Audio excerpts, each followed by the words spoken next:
I've often said that crypto is community because anytime you meet another person who's also into crypto, there's often an immediate connection and energy around something that, well, is still fairly underground. So it was great to finally connect with this episode's guest, Jose Pichardo-Eve, and learn all about his crypto journey and what he's excited about in the space moving forward. On this episode, Jose shares with us his thoughts on the ISO 2022 and how it will impact cryptocurrency as the world starts to draw lines in the sand and create policy frameworks to regulate what has been a largely unregulated sector. We also discuss his pick for low-cap gems during this crypto winter, as it's almost moonbag season, where a $50 buy of XYZ cryptocurrency could eventually be worth 100 times that amount in the future bull market. Low cap simply refers to a lower market cap cryptocurrency that may not be on everyone's radar, and we call it a gem because maybe it's a diamond in the rough. While it's said throughout the episode, all of our opinions should not be taken as financial advice. They're just insights into both of our investment strategies.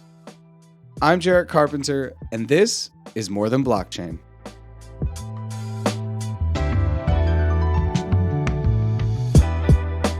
Jose, welcome to More Than Blockchain. How are things? Things are great. Very blessed. Happy to be here. We don't know each other, but we do know each other.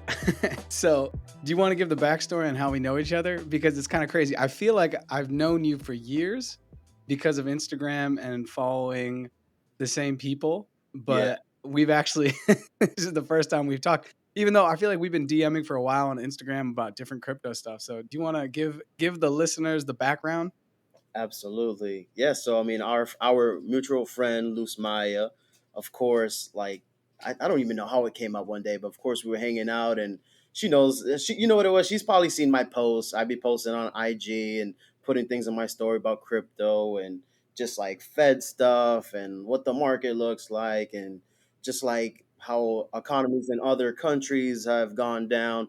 So I think, of course, just from her seeing me post, and of course she knows that you post. One day when she was over, she said, "Hey, like you should definitely connect with my friend Javi. He's got this podcast. He loves crypto as well." And from there, I was like, "Yeah, for sure. Like, so share like what his page is and like his IG and all that." And from there, that was when, of course, I just followed you on Instagram. I'm like, "All right, yeah," followed you, and then I saw that you had More Than Blockchain. Followed that, and saw that you had Twitter afterwards and stuff. So yeah, I mean, definitely for me, this is a space that, like, of course, not a lot of people entertain. So when you do find people that do entertain it, you want to build that strong community because, it's very exciting for me. But my core group of friends, when I'm trying to be very exciteful with them about it, I'm not getting the same energy, right? So at the end of the day, it's great to, connect with someone like you who has that same interest. And, this is just the beginning of it. So happy to be here, man. Thank you so much. Yeah, absolutely. And big shout out to Luz Maya. She was the one who definitely made this connection. And it's kind of full circle though, because I know right now you're in the Bay, or no, you're in San Diego. Is that right? Yes. Okay, so now you're in Southern Cali, but you were in Northern Cali, but you're originally from Lowell. So it feels like it's full circle for me at least, because I remember when Luz Maya was like, "Oh yeah, this guy Jose," and then you started following me, and it was like Poppy Chardo. I'm like, "Oh my god, whose man's is this? Who is this guy?" And then to find out, yeah, that you're into crypto is super awesome because, as you've just said, and I was thinking about it too. I was like, okay, I got Jose coming on. I don't really know him, but I was like, wait, don't stress. This is so normal. This is my life now. And I feel the same way. If I think about my IRL friends, 95, 96% of them, I can't have these conversations with. So then we use the internet to find people. Like I found Jose. Like I think you and I probably would have met by osmosis anyways, just because being friends with Luz or whatever. But definitely she's like, oh, wait, you're posting about this. He's posting about this. Let's just link them together. So now we're here. And yeah, thank you for coming on, taking the time. And we had been texting a little bit, and you had actually dropped some serious alpha. And you had said, hey, look at this ISO, or I'm not sure if we're calling it ISO or if it's ISO, but the ISO 222. I'm not even sure if I'm reading that right. But it looks to me to be kind of a global standard of the way institutions and countries and treasuries are going to engage with basically blockchain. Is that accurate? And if you want to speak more on that, because I think that that's something that is gonna, and then we could talk about the assets that are tied to this new regulatory framework if you want. So I'll just backpedal a little bit. I saw that you posted about Algo. I'm an Algorand holder. I love Algorand. So that is when I then replied to your IG post and said ISO token fire emoji, and then you said ISO question mark, and I said, hey man, ISO 20022. And then you um, drop the alpha. There we go. This is full so yes, circle. send you a link there, and just to give more context to folks. So ISO 20022, and I'm just going to read off kind of like the definition, right? So, protocol that is a standard for electronic data interchange between financial services in the payment industry. It is based on DLT, distributed ledger technology, and uses ISO 20022 as a messaging mechanism. So, for those of you out there, the Swift system is what basically all of the countries are connected by when it comes to the payment system. And I mean, what they're saying, right? Of course, we don't know yet, but what they're saying is that ISO is going to be the new Swift system, and that basically the money is going to run on the blockchain. Of course, there's so much more to this. I'm just, now learning, just now dipping my toes in, so I won't say too much on a recorded line.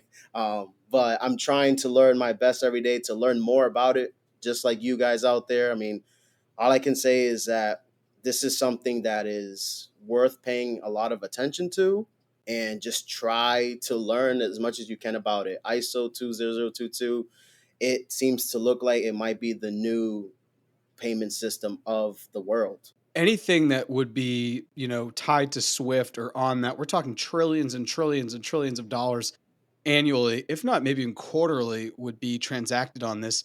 I think we could, and once again, this is a totally, the Dior of crypto or blockchain is not a high a high fashion brand, right? The Dior is do your own research. So please, people, go out and read. And if you follow me on LinkedIn, I actually shared an article recently, and I actually tagged Jose in it.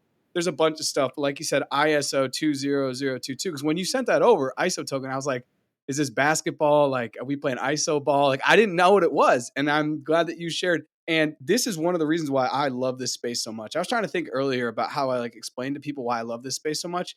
And it really is because every single day I'm humbled by new information.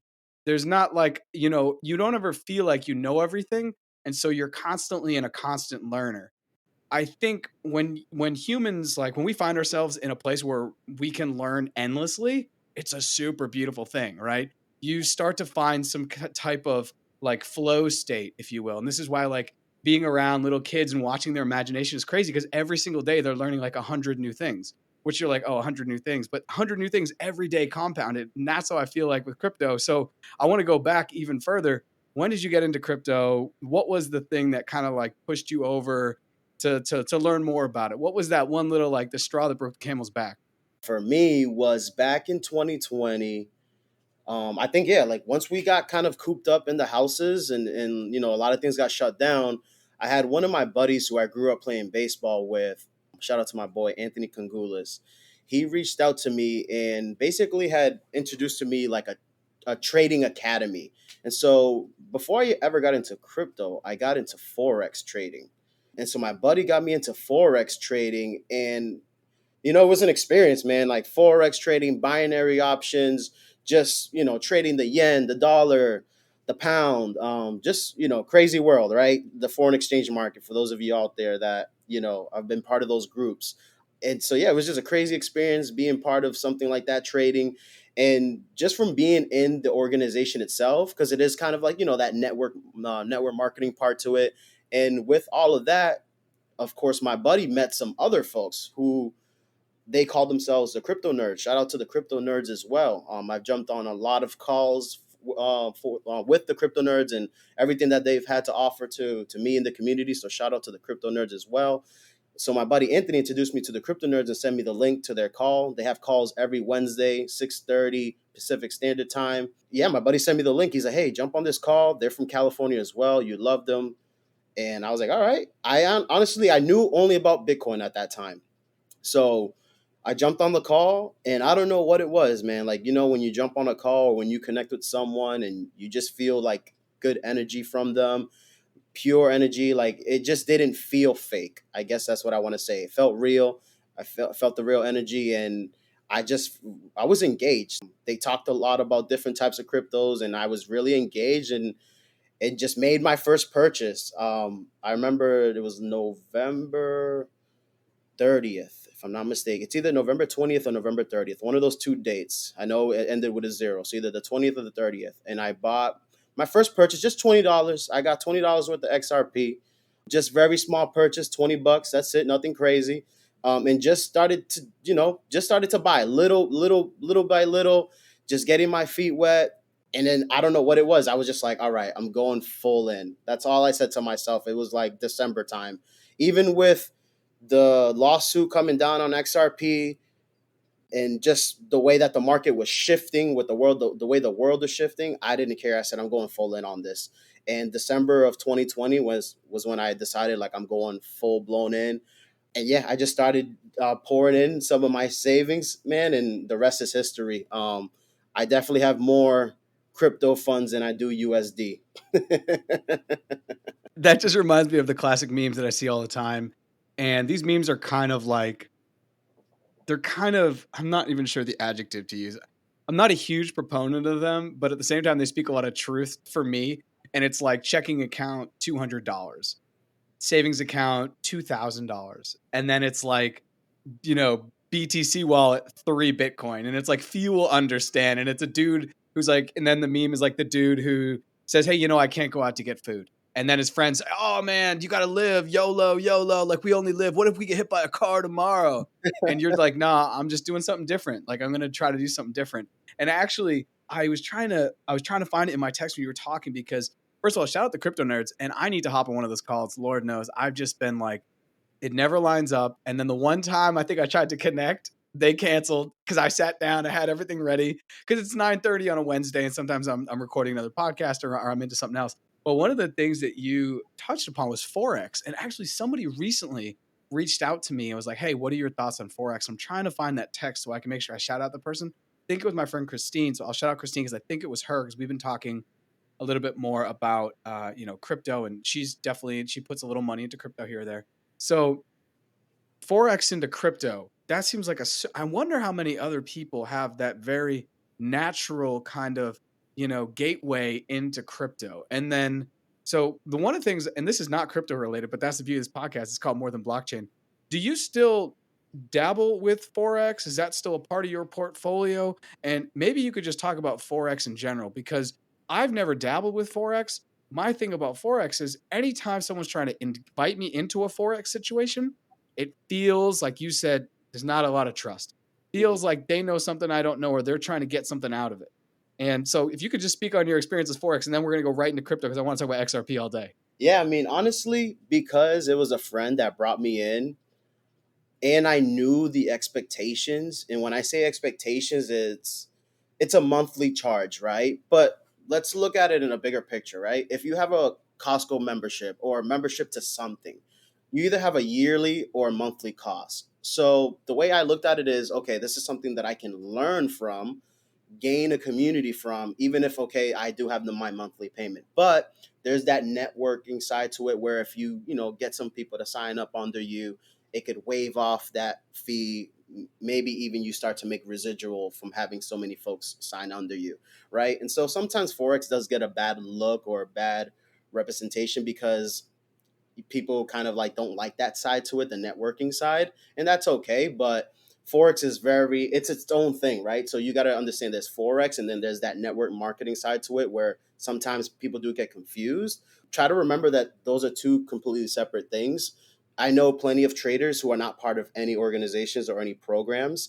They strictly trade by themselves. So just know that Forex is its own thing, its own identity. And I still have a binary options account. I don't have my MT4. Crazy enough, there was just big news yesterday that MT4 was halted by Apple. So a lot of people that are in the trading community are trying to figure things out right now. It's kind of crazy. But MT4, if like you deleted the app off your phone, you can't reinstall it right now. But I'm not trading on MT4 right now. I still do have a binary options account that honestly has a lot of dust on it. So if any of you guys out there trade binary options, I'm down to connect and see if we can get this rolling again. But yeah, I mean, it's crazy how just doing that and again, networking, right? My buddy introduced me to the crypto nerds, and me jumping on their calls, and they're very still, trading community. I mean, they have calls all the time as well where it's actually trading, not just crypto talk. And so, yeah, I mean, I'm still close to people who are trading every day, but I'm physically not really trading, more of buying and holding crypto, and just like a couple NFTs that I have. Okay, that's super great. And I want to thank you for breaking down the fact that there's Forex trading, and then there's also network marketing or multi level marketing Forex platforms that you can do Forex trading on that will also help you if you bring on more people onto the platform in your downline. Okay, that makes Exactly. perfect sense because I feel like many of the people that have reached out to me and be like, hey, you should check this out. They definitely have more of the I want you in my downline. Hmm. At least this is the feel. Once again, this is my interpretation. You get that more than like I'm trying to just put some, put you on some game here that's just a little bit different for you to understand. And I feel like that is where crypto gets a little bit different because I don't really know. Like one of my buddies who listens to the podcast, so he knows who I'm talking about. He follows a guru, and my buddy he works a lot of hours. He's a lawyer. He doesn't really have a lot of time to maybe dive as deep into crypto, so he basically invests in somebody else who is kind of similar to what I'm doing in the sense that they're like creating content. And then they have these, private behind a paywall calls where you can get that alpha. You can ask those questions. So that way he kind of keeps a more of a low information diet than maybe you or I do, as we don't do that. And we sit on Twitter and we sit on LinkedIn and we sit on other things when we have the time and we're not, as you said, at our web 2 jobs, if you will. Let's go back to XRP. Was XRP the first cryptocurrency you bought, or did you buy Bitcoin? And I say that because I bought Bitcoin, and my second one was XRP, and I ratcheted up XRP way back, and I have like deep OG XRP stories. So, was that one of the first ones that you bought, and why did you get into it? What was the thing? Honestly, is because of, again, the energy that I felt on the crypto nerds call, and that was the first crypto that they talked about. And for me, honestly, it was cheap, right? Also, like, of course, Bitcoin. When I looked at it, and even to this day, I'm like, oh man, like I wish I could rack and stack those up, right? But because it was just a little bit less, I was like, all right, let me just put $20 into XRP. I can get myself a little decent amount, and I feel like I own a good amount. But it was my first, and then after was like Ethereum. I did dip into Bitcoin as well, and plenty of others that I've played around with. But yeah, it was Bitcoin. I want to say it was Bitcoin, Ethereum. I mean, excuse me, XRP, Ethereum, Bitcoin. That's how you went XRP, Ethereum, Bitcoin. Yes.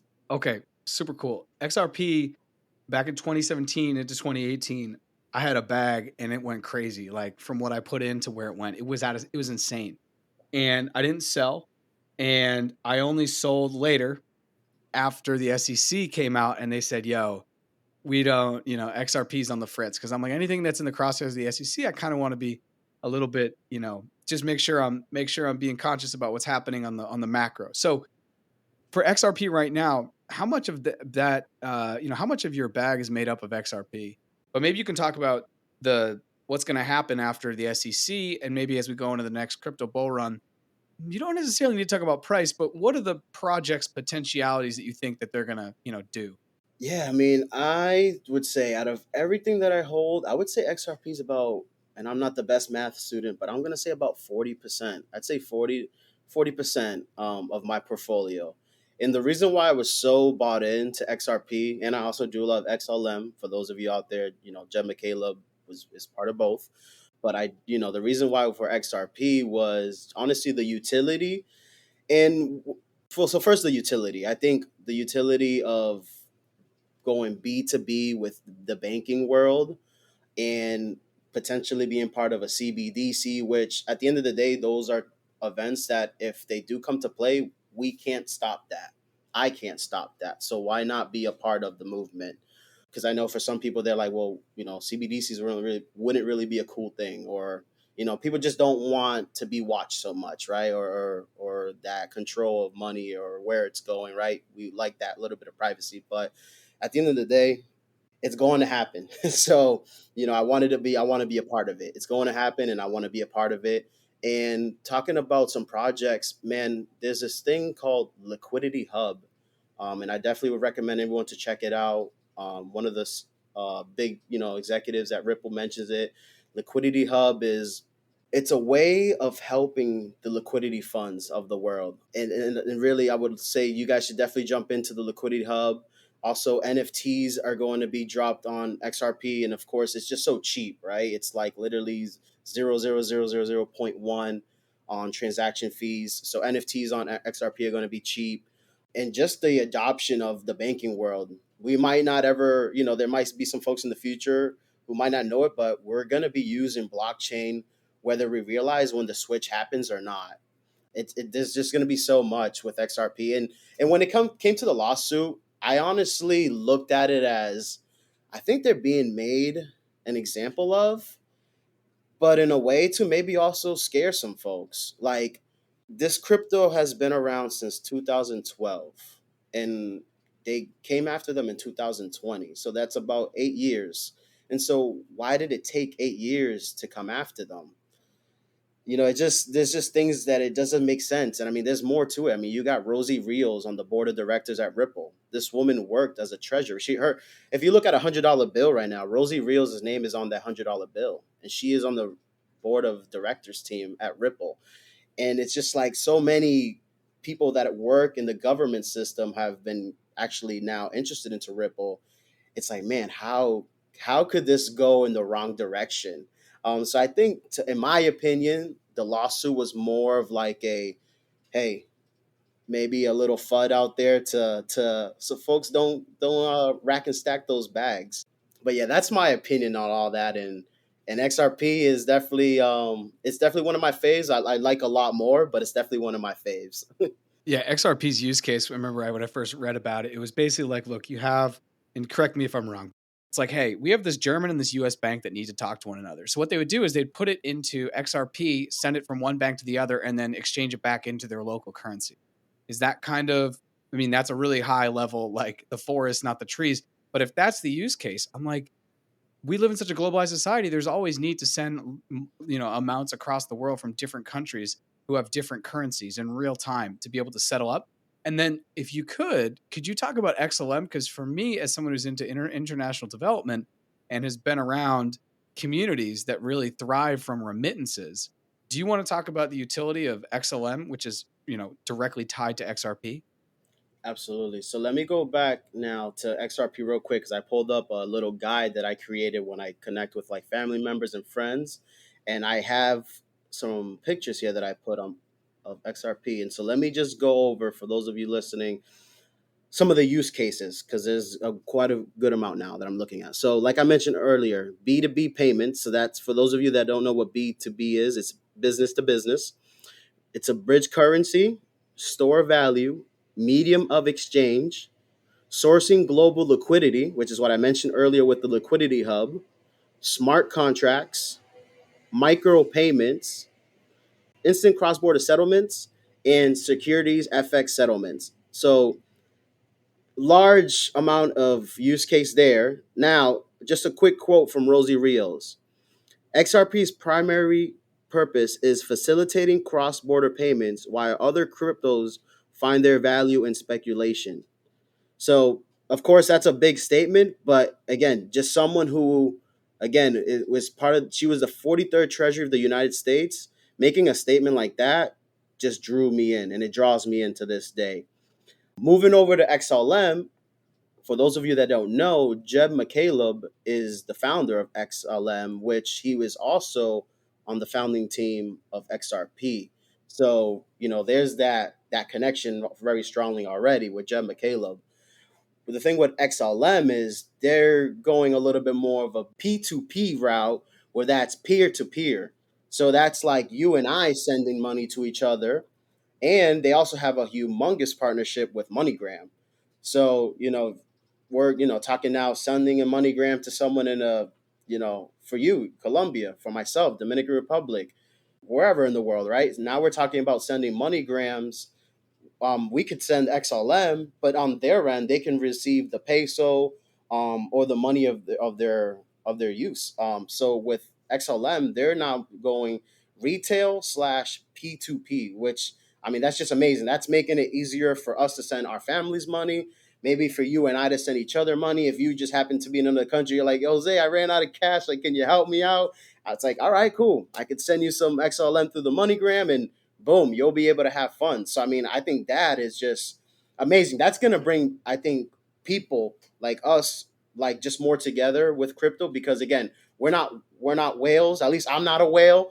So I think when it's like, us, like that's, I feel like it's going to bring a lot of like adoption with just between like people building connections and sending each other money. I think XLM is going to be huge when it comes to that kind of adoption.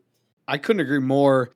As someone who has connections all over the world, and you may as well too, as you move around, also just the United States, sending money is, I think, something that we take for granted in the United States. Because like right now, if you're like, yo, if I'm like, hey, I'm coming to San Diego, let's link, let's do this, or let's go to this concert or something, I'm probably gonna Venmo you or Cash App you, right? Hmm.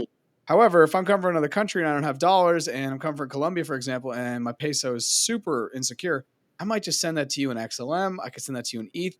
You and I have multiple cryptocurrencies that we now have in common that we could just facilitate. So that's a beautiful thing. And I totally agree when you're like, the average person, the P2P, the peer to peer is going to be able to hop on this bandwagon and really make it work, especially as we continue to become more of a globalized world. Hmm. Now, talking about globalization and the power of the US dollar, I've been thinking about this all morning because I was talking to someone recently about CBDCs, and it seems to me the CBDC is like the different, like between the Jedi and the Sith. And this is a Star Wars reference for all the nerds out there, myself included. Hopefully you understand, but it's like the difference between the Sith and the Jedi was just the way that they understood the Force. There was a good side and a bad side, a light side and a dark side. That's kind of how I see the CBDC kind of working, because I feel like it could go one of two ways. But is that a good way for me to kind of set up the framework to ask you about CBDCs? Where do you find yourself in that analogy? Yeah, I mean it's tough because of course I'm such a big fan of XRP, and I truly believe XRP has so much to play in this.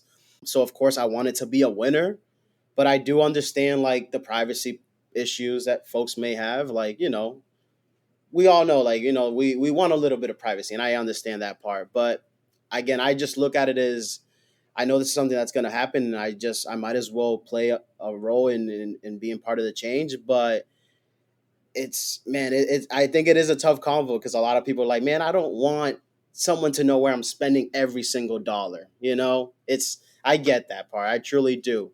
But for me, if you're, I guess, just spending your money the right way, like, who cares that they know you spent $300 at Stop and Shop, or yeah, you spend $500 buying something on Amazon? Like, who cares?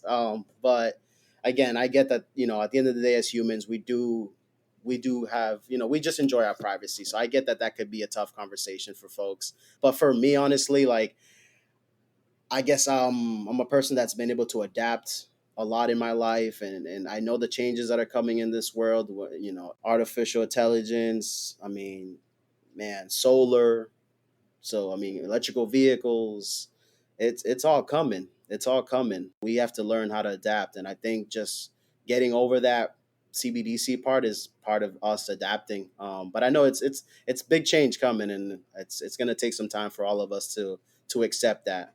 But man, CBDCs, I know it's a topic. It's a topic that a lot of people not a big fan of. I get it.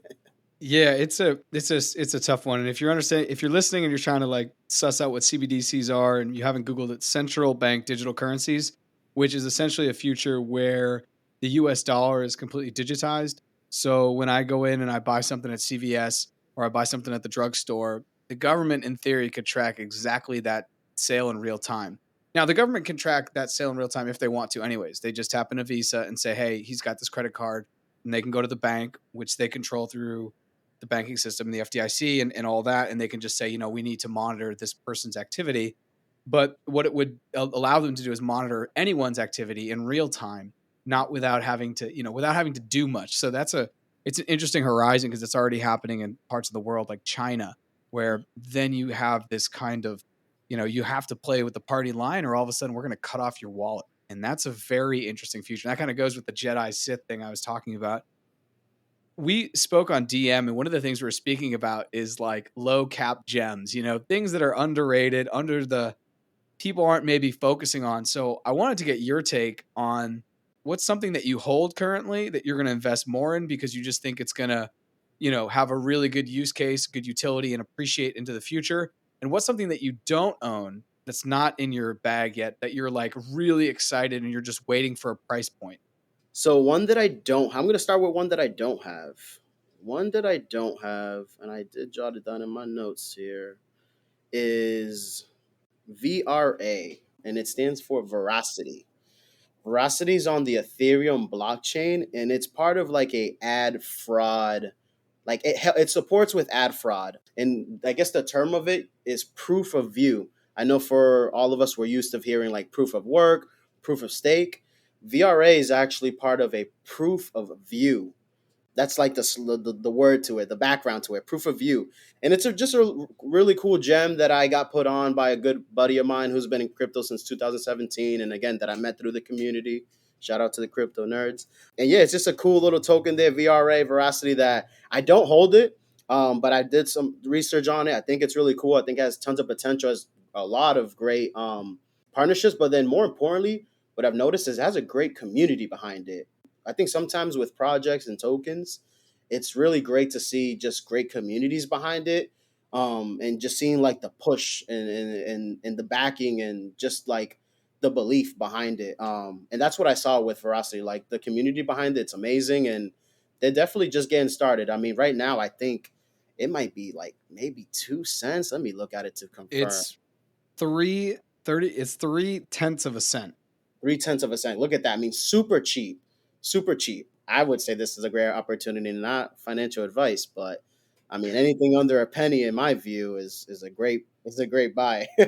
So to give people some context, as Jose is telling me, this is what I do. I open up my crypto app and I find it and I star it because I star anything that anyone says, hey, take a look at. And now it's in my Dior. Once again, not high fashion. This is in my do your own research bucket, which I'll go look at later. And one of the things I like, three things I like. One of them is that it has a finite amount of coins. I love when there's a max amount. I just think that you're getting closer to scarcity at that point. The other thing I like is that, well, I normally only invest in anything that's 200 or higher. This on my app is number 463. Now, if you go to Coin Market Cap, maybe it's 460 or 465, but we're in a range. It's above 400. But the thing that's really interesting is that it is way, way, way down. So at one point, there was almost close to, oof, I'm doing math in my head, mental math, close to maybe $1 billion in this thing and maybe a 900 million, and it's down to 40 million. So it's definitely got some legs. And this is where I rarely talk about this. I've talked about this with Grant from Non Crypto Bros on here, but like this is where we're getting into moonbag season. And Mhm. moonbag season is where you just take $30 and you buy some Veracity with $30 and then you put it in a wallet and you forget you have it. And it's only $30, so your risk is pretty low, but the reward could be exceedingly high. So this may play a part now, Veracity, of my moonbag. But can you talk more about the views? Because that to me is interesting. Is this kind of like you're getting paid? Is this a pay to watch, a pay to learn? How does this play in? Like, where's the utility that you're excited about? So for me, the reason why I was excited about was the staking. You can look it up as well when you get the chance. VeraWallet.tv, I believe, is the website I'm on right now. And the staking is just it was just such a great staking reward, that I was like, I just jumped on it, and then I went and looked around on LinkedIn. You know what it is for me too, I love seeing when I find crypto projects that have a LinkedIn page. I I just like think that. I'm gonna add that. Thank you. it just, yeah, I think for me it just shows a lot of professionalism, which I already know. All right, this is not a scam. Like these people look very professional on LinkedIn. Like it's legit, and it's on the Ethereum blockchain. Like at the end of the day, we know Ethereum is a winner, and it's always going to be a winner. And I think running on the Ethereum blockchain, the staking rewards, the proof of view. Let me see if I could even find what I saw of it last time. I mean, I don't hold any, but I definitely want to get some. Do you have any idea how you get some? BitTrue and KuCoin. Okay. I haven't set up a KuCoin account because I try not to dabble in moonbags. But if Grant's listening to this, my buddy from Not Crypto Bros, he lives on KuCoin and he finds these quote low cap gems that are going to take him to the moon and back. And Veracity could be one. I'm excited to look into this. While you look up some of that stuff from Veracity, can I pick your brain on one that you have that you think is going to go? Because I think it might be Algorand, but if it's not Algorand, I want to know which one it is. So I love Algorand as well, but even more of a low key one that I don't think a lot of people. Man, it's kind of tough because I'm just gonna mention two low key ones because why not? That's how much of a fan I am. So XDC, which is named Zinfin. XDC is also part of ISO. It is part of trade financing. Okay, here we go. Now we're speaking my language. This is sub 200. There is a max supply, I believe, from what I can see, and it's down a good amount. Okay, this is interesting. And if it's on the ISO 222 network or part of that new Yep. regulation, I'm very bullish because most things on that, ADA, Cardano, I understand. Yep. XLM, XRP, I've owned. I still own some. I understand. But XDC, please speak more on XDC. This is some Jose Alpha right here. Okay, hold on. So these guys are based out of Singapore, right? So it is enterprise ready open source hybrid blockchain protocol. And so this is a way of it's combining the best of both private and public blockchains together. And this is going to help scale on the enterprise level. So I again, talking business, right? Talking B2B world. Enterprise levels is humongous companies like Lyft, right? We are our friend Luz Maya who got it, who connected us, right? Lyft, enterprise size company, right? Humongous companies, and so they're gonna combine private and public blockchains for these enterprise level companies. Again, just bringing adoption at a high scale level. I mean, company sizes of 5,000 plus people. That's just going to bring humongous adoption when using this, right? And so, what's some of the use cases as well with this one? I mean, it's you can't go wrong with this. Hold on a This is, second. and you're talking about XDC. Yes, Okay, so the coolest thing about XDC for everyone listening is that on that ISO list, how many are there? I think there's 5 cryptocurrencies like named. there's there might be like 4 or 5 that are actually like but then there's like 3 on the list that are not officially in, but they're very close to being in. Is this which list is that on? But this is on board. Like they're fully on Okay. board. So the main two, XRP and XLM, they're the main bodies of ISO. XRP and XLM.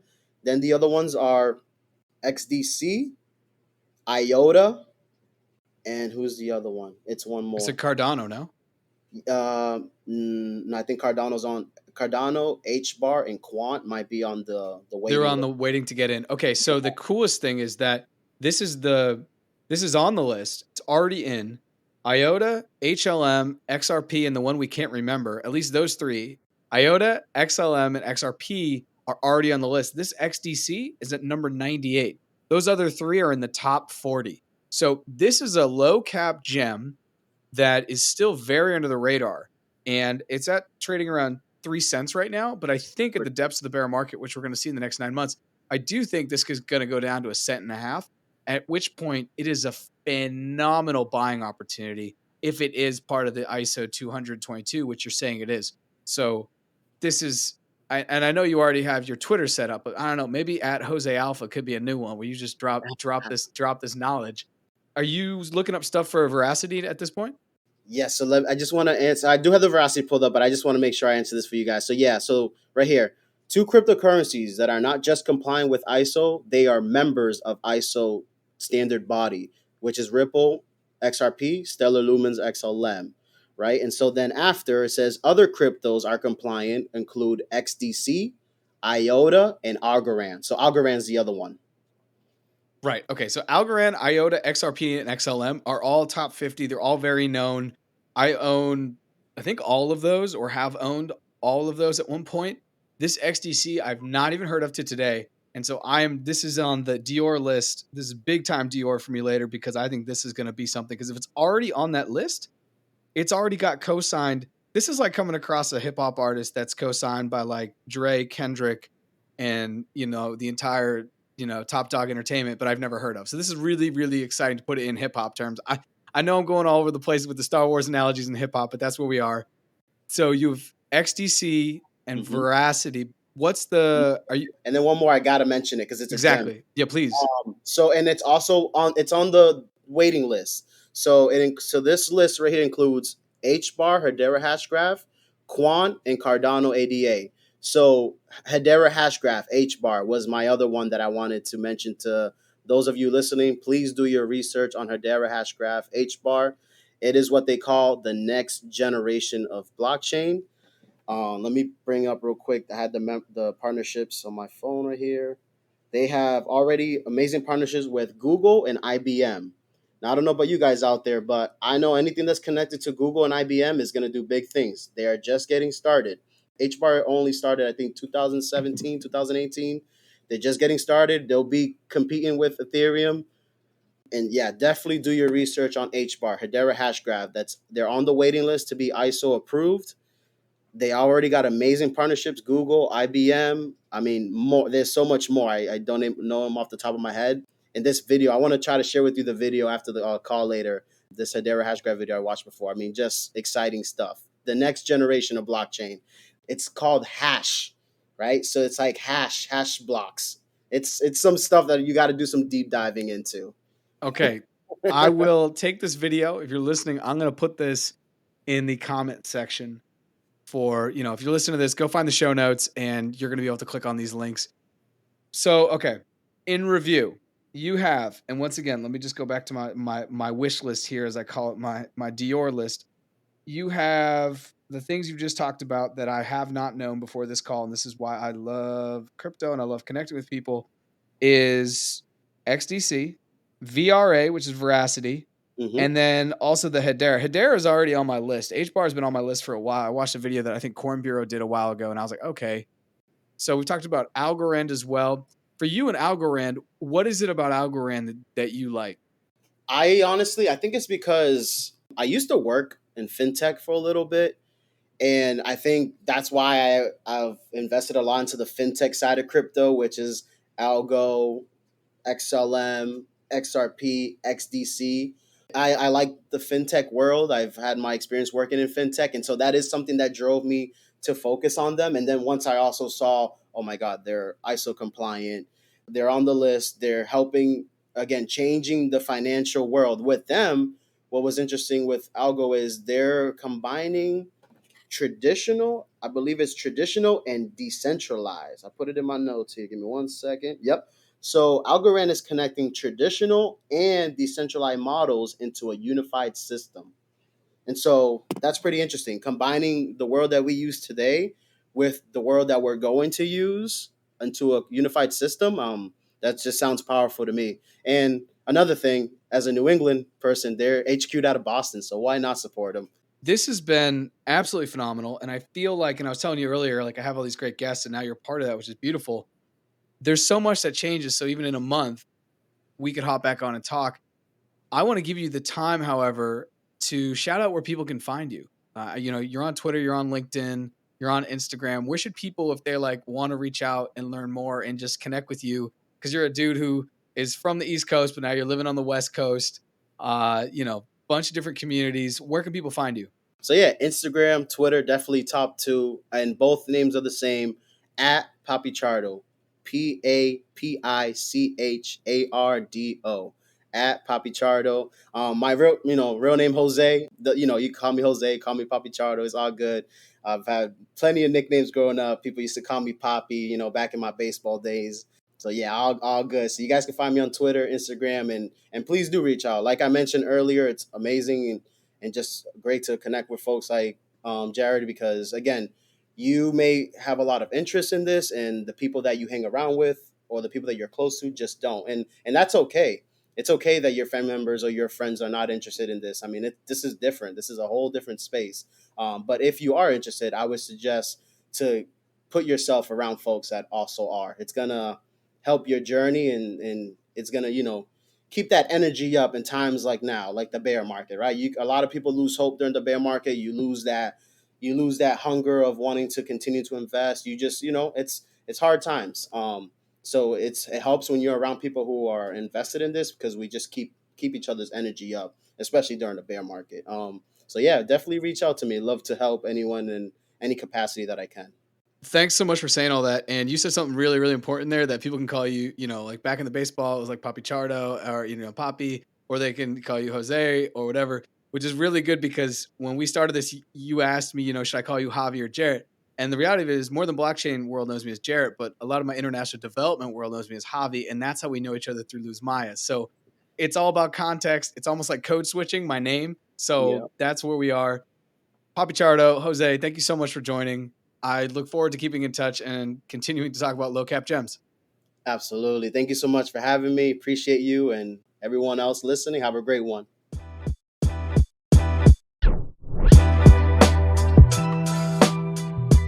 Thanks for checking out this episode, and be sure to find Jose on Instagram and Twitter at Pichardo. And if you're interested to watch the videos Jose mentioned in this episode, I'll leave links in this episode's show notes. As always, please follow us on social media at More Than Blockchain and subscribe wherever you listen to podcasts. If you enjoyed this episode, consider dropping the episode's link to a friend, family member, or colleague via DM, text, or email. Thanks again for checking out More Than Blockchain, and I'll see you next time.